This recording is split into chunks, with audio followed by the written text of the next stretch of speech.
Class 9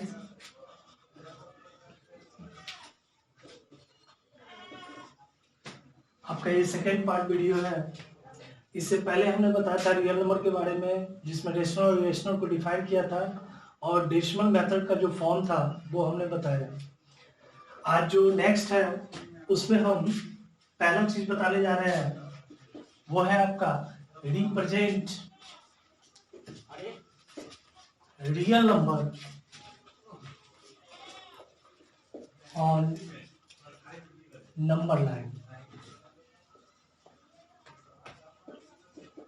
जैसा कि number line के बारे में आप पहले से जानते हैं कि नंबर लाइन क्या है। नंबर लाइन जो है, the number represents on A line with maintaining equal interval of distance, that is called number line. जैसा कि हमने बताया कि नंबर लाइन जो होता है, अगर किसी लाइन पर जो अगर मान लीजिए ये लाइन है, इस लाइन पर किसी नंबर को अगर रिप्रेजेंट कर रहे हैं तो वो नंबर ऑफ जो पैटर्न होना चाहिए वो equal interval of distance maintain होना चाहिए, वो आपका इक्वल होना चाहिए। तो चलिए मान लीजिए ये 0 है, आपका इनिशियल है, इधर से रियल नंबर और नंबर लाइन।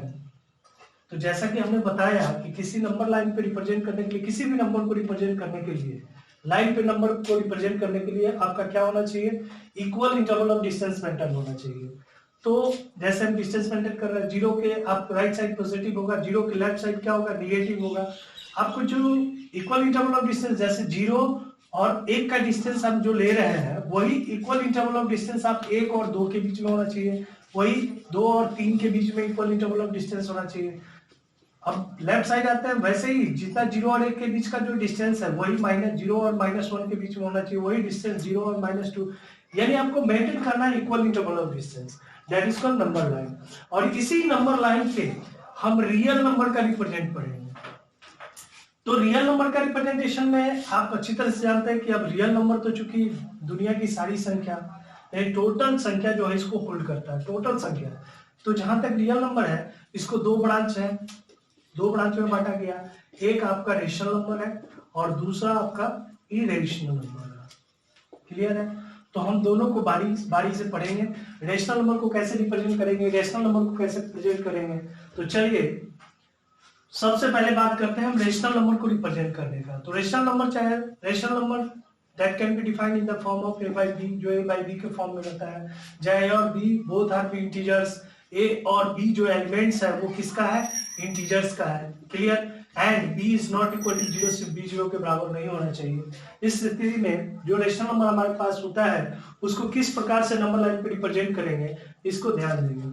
तो देखिए किसी भी रेशनल नंबर को जब रिप्रेजेंट करना हो नंबर लाइन पे, तो केस 1, ये दो केस में आप इसको रिप्रेजेंट करेंगे, केस 1 है ना, और उसी प्रकार से केस 2। चलिए केस 1 में आप देखेंगे जो फॉर्म आपको a by b का फॉर्म मिलेगा। क्लियर है? a by b का फॉर्म मिलेगा, यानी कि न्यूमरेटर बाय डिनोमिनेटर के जो फॉर्म में मिलेगा। क्लियर?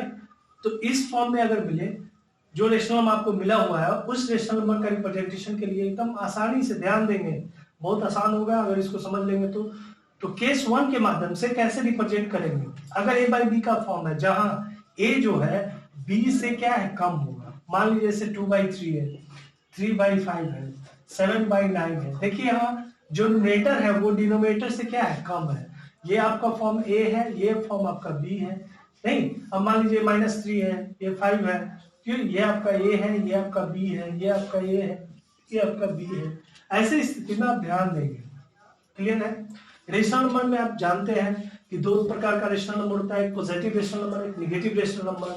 तो ये आपका जो ये फॉर्म है ये पॉजिटिव है, ये नेगेटिव रेशनल नंबर है, ये पॉजिटिव रेशनल नंबर है। तो रेशनल नंबर आप दो ब्रांच में बांट सकते हैं कि पॉजिटिव है कि नेगेटिव है। दूसरा चीज किसमें ये देखेंगे कि आपका a by b का जो फॉर्म है उसमें a बड़ा है b से कि b बड़ा है a से। ध्यान देंगे, इसमें इस बात का ध्यान देंगे। अगर a is less than b, जहां a जो है b से कम है, यानी इस तरह का अगर फॉर्म है, क्लियर, तो उसको रेशनल नंबर पर रिप्रेजेंट करने के लिए ध्यान देंगे, नंबर लाइन पर रिप्रेजेंट करने के लिए आप देखेंगे कि पहले वो पॉजिटिव रेशनल नंबर दिया हुआ है कि नेगेटिव रेशनल नंबर। आप देखेंगे पहला जो है आपका ये पॉजिटिव रेशनल नंबर है, इसका मतलब that can lies on right side of zero.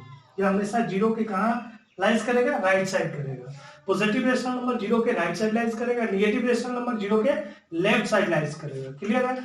तो ये आपका क्लियर हो गया। पहला आपको यही ध्यान देना है कि आपके पास जो गिवन है, जो गिवन रेशनल नंबर है जिसको रिप्रेजेंट करना है, गिवन रेशनल नंबर वो पॉजिटिव रेशनल नंबर है कि नेगेटिव रेशनल नंबर है। क्लियर?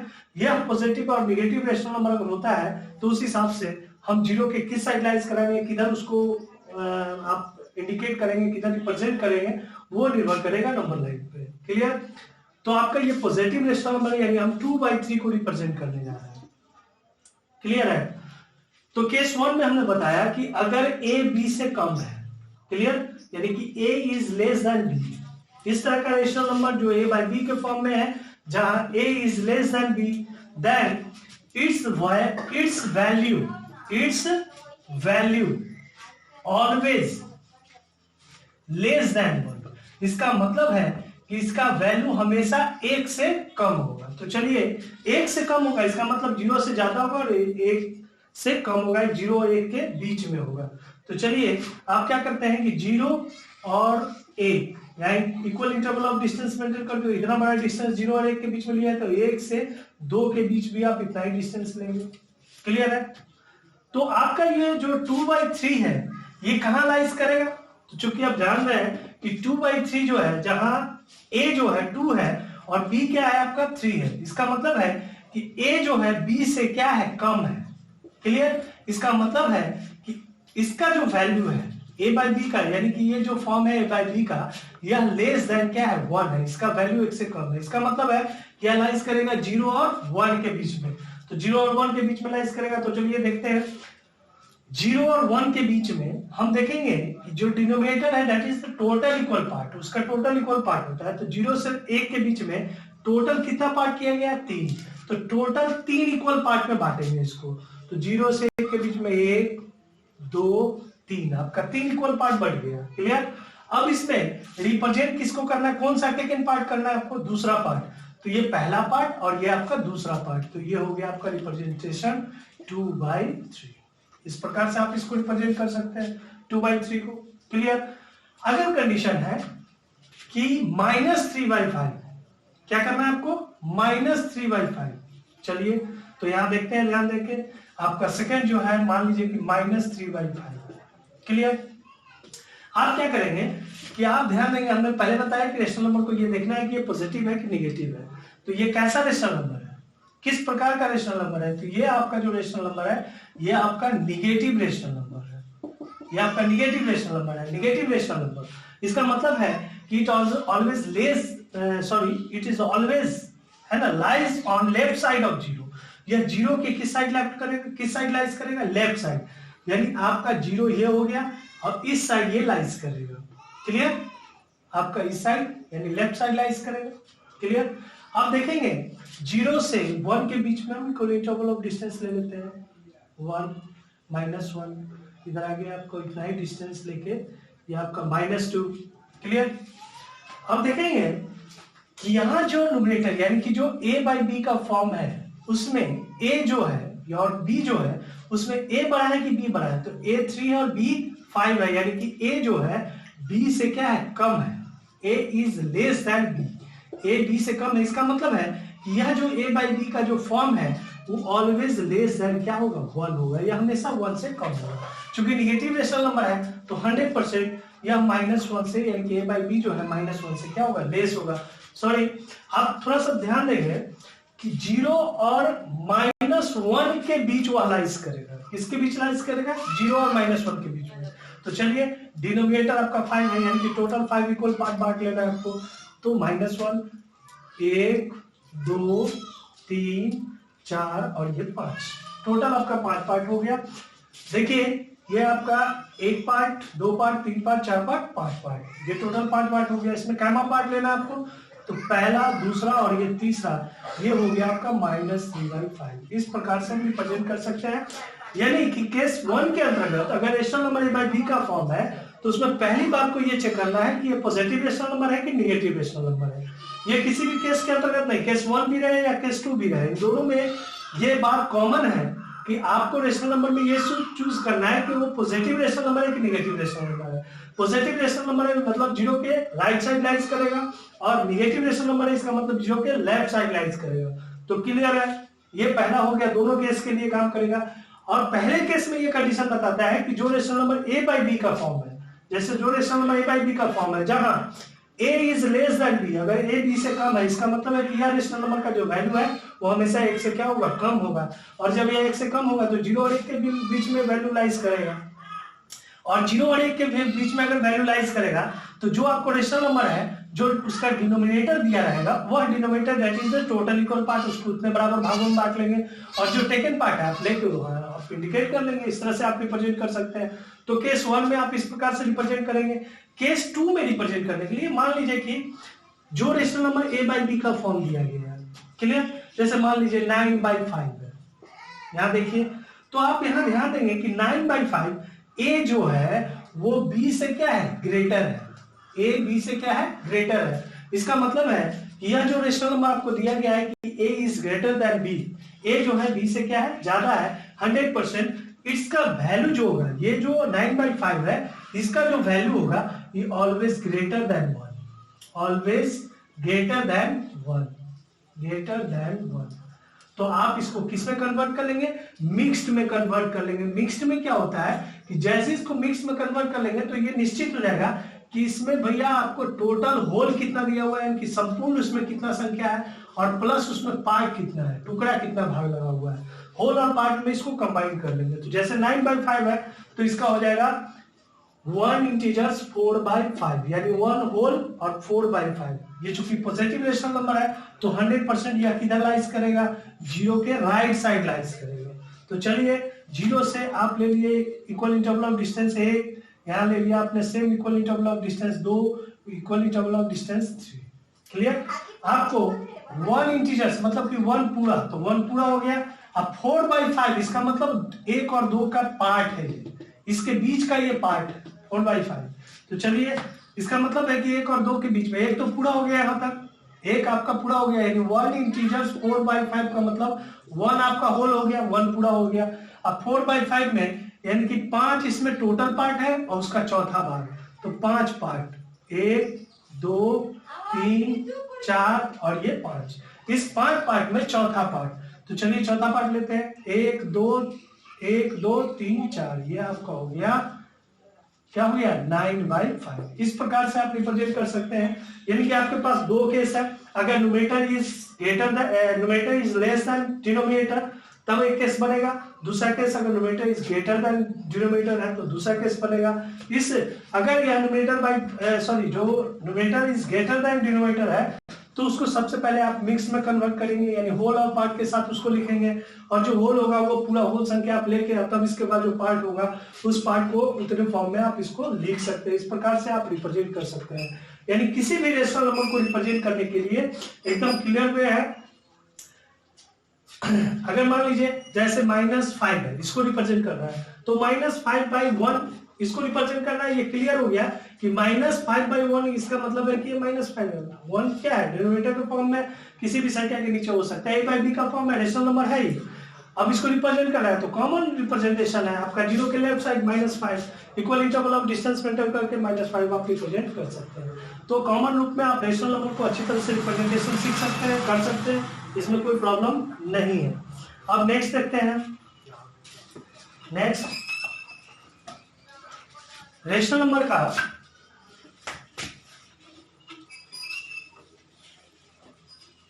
इसमें ध्यान देंगे। हमने रेशनल नंबर का रिप्रेजेंटेशन बताया, दो केस के अंतर्गत बताया हमने, क्लियर है। अब इरेशनल नंबर का रिप्रेजेंटेशन, क्लियर। इरेशनल नंबर में रिप्रेजेंटेशन है इरेशनल नंबर, इरेशनल नंबर का रिप्रेजेंटेशन। इरेशनल नंबर मतलब जैसे √2 के रूप में हो, √3 हो, √5 हो, √7 हो, S1 या √6 हो, 2√7 हो, √8 हो, है ना, इस फॉर्म में अगर हो तो हम इसको कैसे नंबर लाइन पे रिप्रेजेंट करेंगे। तो ध्यान देंगे,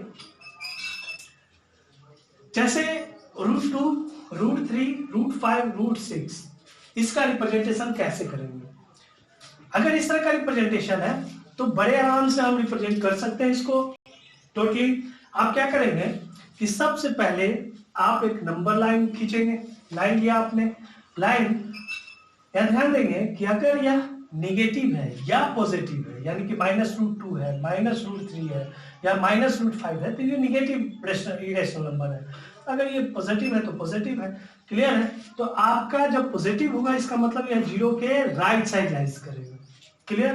√2, √3 और √5, √6 इस तरह के रिप्रेजेंटेशन के लिए नंबर लाइन पे रिप्रेजेंट करने के लिए एक आसान सा टर्म आपको बताते हैं, वो है आपका पाइथागोरियन ट्रिपलेट यानी कि पाइथागोरस थ्योरम का प्रयोग करेंगे। पाइथागोरस ना थ्योरम का प्रयोग करेंगे। Theorem it can be prove, इसको प्रूव किया गया है। ये एक ऐसा स्टेटमेंट है विच कैन बी प्रूव। ये स्टेटमेंट ऐसा दिया गया जिसको साबित किया जा सकता है। नेक्स्ट क्लास में पढ़ेंगे भी कि इसको कैसे प्रूव किया जाता है, क्या है ये। तो चलिए पाइथागोरस के बारे में बताते हैं। कहा गया कि किसी भी राइट एंगल ट्रायंगल में, ट्रायंगल आपने पढ़ा, तो किसी भी राइट एंगल ट्रायंगल में, क्लियर है, राइट एंगल बनाने वाला जो साइड होता है एक परपेंडिकुलर होता है और एक बेस होता है। ध्यान दीजिएगा, जो राइट एंगल ट्रायंगल है उस राइट एंगल ट्रायंगल, इस राइट एंगल ट्रायंगल में राइट एंगल बनाने वाला जो आपका लेग होता है, जो साइड होता है, नहीं, एक परपेंडिकुलर होता है और दूसरा क्या होता है, बेस होता है। मान लीजिए ये बेस है तो ये परपेंडिकुलर, या ये बेस तो ये क्या होगा, परपेंडिकुलर। ये दोनों निश्चित नहीं होता है, ठीक है। और 90 डिग्री के जो सामने वाला जो साइड होता है इसको हम लोग हाइपोटेनस कहते हैं।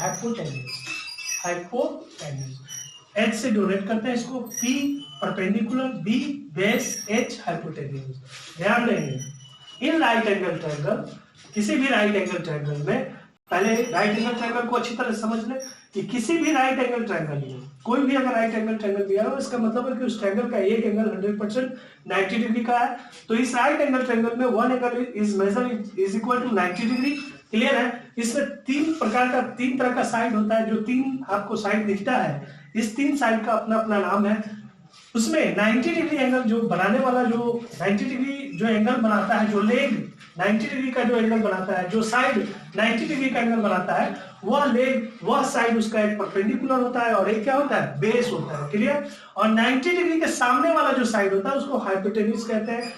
अब ध्यान देंगे कि परपेंडिकुलर, बेस और हाइपोटेन्यूज में सबसे बड़ा जो साइड होता है वो हाइपोटेन्यूज होता है, क्योंकि सबसे बड़ा एंगल कौन है, 90 डिग्री। इस राइट एंगल ट्रायंगल में सबसे बड़ा एंगल कौन होगा, 90 डिग्री। 90 से बड़ा कोई एंगल इसमें नहीं हो सकता है।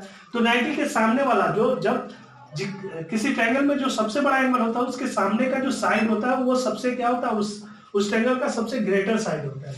तो ये क्लियर है कि 90 डिग्री के सामने वाला ये साइड क्या होगा, हाइपोटेनस, जो सबसे ग्रेटर साइड होता है। क्लियर। पाइथागोरस ने कहा था, ये जो स्टेटमेंट है इट कैन बी प्रूव, या प्रूव स्टेटमेंट है। पाइथागोरस ने कहा था, क्या कहा था कि स्क्वायर ऑफ लॉन्गेस्ट साइड यानी कि square of hypotenuse is equal to the sum of square of other two sides, p square plus b square. यानी उसने कहा था कि हाइपोटेन्यूज का स्क्वायर जो होगा, हाइपोटेन्यूज का जो स्क्वायर होगा वो परपेंडिकुलर और बेस के स्क्वायर के सम के क्या होगा, बराबर होगा। तो हम इसको कह सकते हैं कि h स्क्वायर बराबर p square plus b square, h square बराबर p square plus b square. ध्यान देंगे h स्क्वायर जहां h हाइपोटेन्यूज है, जो लॉन्गेस्ट साइड ऑफ आपका राइट एंगल ट्रायंगल है, परपेंडिकुलर और बेस जो है वो हाइपोटेन्यूज से निश्चित छोटा साइड होता है, परपेंडिकुलर और बेस। क्लियर। तो हाइपोटेन्यूज का जो स्क्वायर होगा वह परपेंडिकुलर और बेस के साइड के स्क्वायर के सम के इक्वल होगा। तो क्लियर है। पाइथागोरस ने कहा था कि square of longest side in right angle triangle is always equal to the sum of square of other two sides, यानी p square plus b square. हम इसी का प्रयोग करेंगे। क्लियर है। आपको √2 यूज करना है, √2 को नंबर लाइन पे रिप्रेजेंट करना है। तो ध्यान देंगे कैसे करेंगे। 0 से आप एक नंबर लाइन को रिप्रेजेंट करने के लिए, किसी भी संख्या को निर्धारित करने के लिए आप निश्चित जानते हैं कि equal interval of distance maintain होना चाहिए। तो 0 से 1 यूनिट आपने ये डिस्टेंस मेंटेन किया। मान लीजिए 0 से 1 के बीच में 1 सेंटीमीटर का इक्वल इंटरवल ऑफ डिस्टेंस है, 1 सेंटीमीटर का। इसके बीच का डिस्टेंस क्या है भैया? 1 यूनिट मान लिया। कोई दिक्कत? अब ये 1 यूनिट जो आपने इक्वल इंटरवल ऑफ डिस्टेंस जो मेंटेन किया है, वही 1 और 2 के बीच में होगा, वही 2 और 3 के बीच में होगा। Same unit equal interval of distance maintain होगा। क्लियर है? आपको √2 को रिप्रेजेंट करना है तो थोड़ा ध्यान देंगे इसको करना कैसे है। आपने 0 और 1 के बीच में इक्वल इंटरवल ऑफ जो डिस्टेंस लिया है, 1 यूनिट कंसीडर किया। 1 सेंटीमीटर का मान सकते हैं, 1 यूनिट को आप कंसीडर कर सकते हैं। छोटा बनेगा फिगर तो 1 सेंटीमीटर का मानना थोड़ा मुश्किल होगा। 1 यूनिट बराबर 1 सेंटीमीटर कंसीडर कर सकते हैं, 2 सेंटीमीटर कंसीडर कर सकते हैं, 3 सेंटीमीटर कंसीडर कर सकते हैं। 1 सेंटीमीटर कंसीडर करेंगे तो अगला डिस्टेंस भी 1 सेंटीमीटर, अगला डिस्टेंस भी 1 सेंटीमीटर। 2 सेंटीमीटर कंसीडर करेंगे तो ये भी 2 सेंटीमीटर, ये भी 2 सेंटीमीटर और ये भी 2 सेंटीमीटर का equal interval of distance maintain करना होगा। क्लियर है? तो हम 1 यूनिट जो है वो आपने क्या कर लिया, एक equal interval of distance maintain किया। ठीक है? 1 यूनिट आप 1 सेंटीमीटर का भी ले सकते हैं, 2 सेंटीमीटर का भी ले सकते हैं। तो जो इक्वल इंटरवल ऑफ डिस्टेंस आप कंसीडर करेंगे वही डिस्टेंस अगला मेंटेन होना चाहिए। अगर वो डिस्टेंस मेंटेन नहीं होगा तो आपका नंबर लाइन रिप्रेजेंटेशन क्या होगा? गलत होगा। तो चलिए 0 और 1 के बीच में हमने 1 यूनिट मान लिया कि हमने 1 यूनिट का है, यानी कि 1 सेंटीमीटर का है, या 2 सेंटीमीटर का हम 1 यूनिट मान लिया। 2 सेंटीमीटर का एक लेंथ ले लिया 0 और 1 के बीच में। क्लियर है? अब क्या कर लिया, 1 यूनिट इसको हमने मान लिया। यहां क्या करेंगे कि इस 1 सेंटीमीटर पे एक राइट एंगल क्या करेंगे? बनाएंगे, कंस्ट्रक्ट करेंगे। तो राइट एंगल कंस्ट्रक्ट करेंगे तो आप क्या करेंगे, एक आर्क लेंगे, यहाँ पे कंपास का नीडल रख के एक आर्क ड्रॉ करेंगे। ठीक है? आप इधर से एक एंगल काटेंगे, इधर से एक एंगल काटेंगे, फिर यहाँ से इधर और इधर से इधर आर्क काट के आप सीधा इसको परपेंडिकुलर ड्रॉ करेंगे। ये आपका राइट एंगल ड्रॉ हो गया। यानी यहाँ जो 0 और 1 के बीच का जो साइड है उसके बीच में आप 1 पर, यानी 1 यूनिट पर आपने एक राइट एंगल ड्रॉ किया। क्लियर? राइट एंगल ड्रॉ किया मतलब 90 डिग्री आपने इस पे ड्रॉ कर लिया। ठीक है? अब ये जो परपेंडिकुलर आपने इस पे ड्रॉ किया है, उस परपेंडिकुलर का डिस्टेंस जो 0 और 1 के बीच का 1 यूनिट है, वही यूनिट का डिस्टेंस आपको यहां मेंटेन करना है। जो डिस्टेंस यहां है वही डिस्टेंस आपको यहां यूनिट मेंटेन करना है। यानी कि 1 यूनिट ये है तो 1 यूनिट ये भी हो। क्लियर हो गया? 1 यूनिट ये है तो 1 यूनिट ये है। मान लीजिए इसको ए मान लेते हैं। यानी आप मान लीजिए कि 0 से a के बीच का 1 यूनिट है, तो सॉरी इसको मान लीजिए b। तो a से b का यानी कि O to A is equal to 1 unit है। तो A to B भी, AB भी कितना यूनिट लेंगे हम कंसीडर करेंगे? 1 यूनिट ही आपको लेना है। जितना ये यूनिट आप लिए हैं वही यूनिट का मेजर यहाँ आपको लेना है। क्लियर? आपका ये यूनिट मिल गया। अब क्या करना है कि इस पॉइंट को B को और O के पॉइंट को क्या करेंगे? मीट करेंगे। तो O को B से जैसे ही आप मीट कराएंगे, क्लियर, तो आपका ये कैसा ट्रायंगल बन गया भाई? Right angle triangle. क्या बन गया? Right angle triangle. तो चलिए राइट एंगल ट्रायंगल में ये 1 यूनिट है, ये 1 यूनिट है। हाँ ध्यान देते हैं। ये आपका क्या हो गया? हाइपोटेन्यूज हो गया। OB क्या हो गया? हाइपोटेन्यूज हो गया। तो OB स्क्वायर बराबर आप क्या लिख सकते हैं? OA square perpendicular square plus base square यानी AB स्क्वायर। क्लियर? आप लीजिए OB square is equal to OA square. OA का वैल्यू कितना भैया? 1 यूनिट का स्क्वायर। और AB भी क्या है? 1 का यूनिट। तो OB स्क्वायर बराबर 1 का स्क्वायर 1 प्लस 1 का स्क्वायर 1, यानी OB स्क्वायर बराबर 1 प्लस 1 2, यानी OB बराबर आप स्क्वायर रूट 2 लिख सकते हैं। क्लियर? यानी OB बराबर क्या लिखा आपने? √2। जब OB का वैल्यू यानी कि इस OB का वैल्यू क्या आ गया आपका? √2 आ गया। आपको इस नंबर लाइन पे रिप्रेजेंट करना है तो OB को क्या करेंगे? एक आर्क O से B का डिस्टेंस का आर्क एक लेंगे। ठीक है? और उस आर्क को कहां लाइज कराएंगे? इस लाइन पे। तो जैसे ही आप यहां से रखे आप इस पे आर्क ड्रॉ कीजिएगा तो जिस पॉइंट पे मिलेगा, मान लीजिए ये आपका OB डैश आ गया। OB के लेंथ बराबर क्या आ गया? OB डैश के बराबर आ गया। गया, यानी कि OB डैश जो आ गया वो किसके बराबर हो गया, OB के, और OB किसके बराबर है, √2 के बराबर है। तो OB डैश आपका मतलब O से B डैश की जो लंबाई है वो आपका क्या हो गया, √2 हो गया। इस तरह से आप √2 को रिप्रेजेंट कर सकते हैं। क्लियर। √3 को रिप्रेजेंट करना है तो बहुत आसान है, एकदम सेम है, वही काम आपको करना है। √3 के लिए क्या करेंगे कि आपका √2 का रिप्रेजेंटेशन यहाँ आ गया। क्लियर। अब ध्यान देंगे यहाँ आप फिर यहाँ क्या करेंगे कि एक परपेंडिकुलर, √2 की लंबाई यहाँ आ गई, अब यहाँ पे फिर एक परपेंडिकुलर ड्रॉ करेंगे। क्लियर। जैसे परपेंडिकुलर ड्रॉ किए फिर 1 सेंटीमीटर का डिस्टेंस आप मेंटेन करके, 1 यूनिट जो डिस्टेंस था 0 और A के बीच में, वही डिस्टेंस आप यहाँ यूनिट काट लिए, इसका नाम रख लिए OC। क्लियर। अब O को C से क्या कर दिए, मीट करा दिए। अब OC देखेंगे कि यहाँ 1 यूनिट है और ये क्या है, √2 यूनिट है, तो √2 का स्क्वायर आप +1 का स्क्वायर, तो देखेंगे क्या हो जाएगा भैया, √2 का स्क्वायर 2 और 1 का स्क्वायर 1, तो 2 + 1 क्या हो गया, 3 हो गया। यानी कि अगर हम OC की बात करेंगे, OC स्क्वायर बराबर 3 है, तो OC बराबर क्या हो जाएगा, √3 हो जाएगा। ये आपका √3 आ गया। अब इतना बड़ा आर्क लेके फिर आप construct lines on number line, इस नंबर लाइन पे, यानी कि ये आपका OC डैश तैयार हुआ। ये जो OC डैश है दैट इज कॉल्ड √3, ये √3 यूनिट आ गया। क्लियर। √5 करना है, कोई कंडीशन नहीं भाई, √5 करना है, फिर आप उसी प्रकार से 0 1 सेम यूनिट डिस्टेंस मेंटेन करेंगे, 2 कोई दिक्कत, 3 ये रिप्रेजेंटेशन। √5 करना है, √5 में देखेंगे भैया कि अगर मान लो कि यहां से एक यूनिट 2 ले लेते हैं, तो आपका ये जो बेस हो गया वो 2 सेंटीमीटर, यानी ये 2 हो गया। क्लियर। और ये जो परपेंडिकुलर हाइट है, यानी कि जो परपेंडिकुलर है उसको 1 ले लेते हैं, तो 2 का स्क्वायर अब +1 का स्क्वायर, 2 का स्क्वायर +1 का स्क्वायर कितना हो जाएगा, 2 का स्क्वायर 4 +1 का स्क्वायर 1, यानी 4 + 1 5, यानी h² बराबर 5, तो h बराबर क्या हो जाएगा, √5। इस तरह से आप 2 यूनिट का एक कंसीडर कर लीजिए, 2 यूनिट का आप ले लिए। अब यहां से एक परपेंडिकुलर आपको ड्रॉ करना है, और ये परपेंडिकुलर ड्रॉ करके आप मिला दिए, यहाँ आपका ये 90 डिग्री का एंगल हो गया। अब यहाँ से यहाँ आपको 1 यूनिट काट लेना है। कितना यूनिट काटना है, 1 ही यूनिट काटना है, ये आप 2 यूनिट के बराबर लिए है। ठीक है। अब 1 यूनिट लेना है, 1 यूनिट काटे आप, मान लीजिए ये A लिखा हमने, ठीक है, इसको हमने B लिखा। अब O को A से